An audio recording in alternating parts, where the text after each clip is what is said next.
So we're here again in the Randolph Gallery of the Ashmolean Museum with Professor Alison Cooley from Warwick University, who is head of the Ashmolean Latin Inscriptions Project. Alison, we're here in front of a wall-mounted stone. What is it that we're looking at? This is a tombstone that would have been planted in the ground alongside a tomb monument. You can see there's a blank bit at the bottom which would have been embedded in the ground, and above it we've got a flower for decoration at the top, and then in the middle a rather nicely engraved inscription of the epitaph itself. So what does the epitaph say?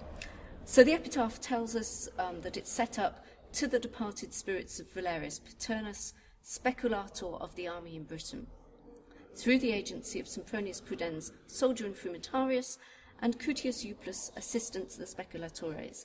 They did this for their well-deserving colleague. And then at the end, we have a text, a few letters, that looks like it's engraved by a completely different stonecutter, giving their dimensions of the tomb plot. It says 7 feet wide, 5 feet deep. Is that very common in inscriptions to put the size of the grave at the bottom of a tombstone?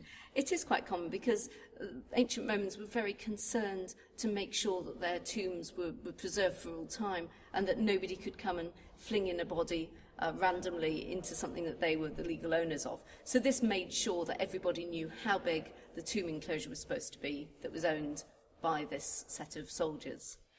You used some words that I'm less familiar with when you were reading your translation there. What is a speculator?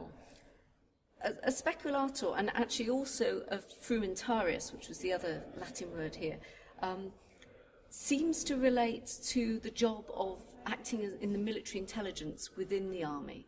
I think we tend to have a very vivid imaginative picture of Roman soldiers in Britain marching along the straight Roman roads that they've built, javelins, swords at the ready, going out to beat up the native Britons.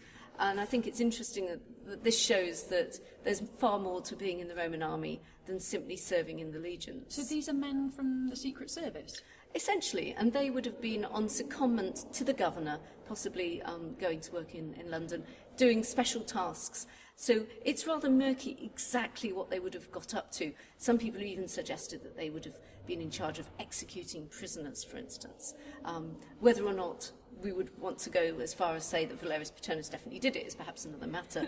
But it's interesting that it gives us a sense in which the Roman army was a very sophisticated institution. And just as nowadays, where there's very much an emphasis on military intelligence being crucial in the battle against terrorism, there's also an appreciation in the Roman world that military intelligence was just as important as good fighting skills. I can see here on the inscription that says Britain, so he was in Britain or he is a Briton? Yes, he is in Britain. So the three comrades here served in Britain, but the inscription itself was found in Rome, so quite understandably it looks like they all abandoned Britain at the earliest possible moment and went back to the sunny Mediterranean. But I think, again, what's interesting is that we've got here two individuals clubbing together to commemorate a colleague when he dies, and it gives a sense in which the Roman army also served as a sort of substitute family. And so, in the end, what this inscription does is it takes us away from battlefields and military campaigns into the rather murkier world of military intelligence that was inhabited by Roman forerunners of the likes of George Smiley and James Bond.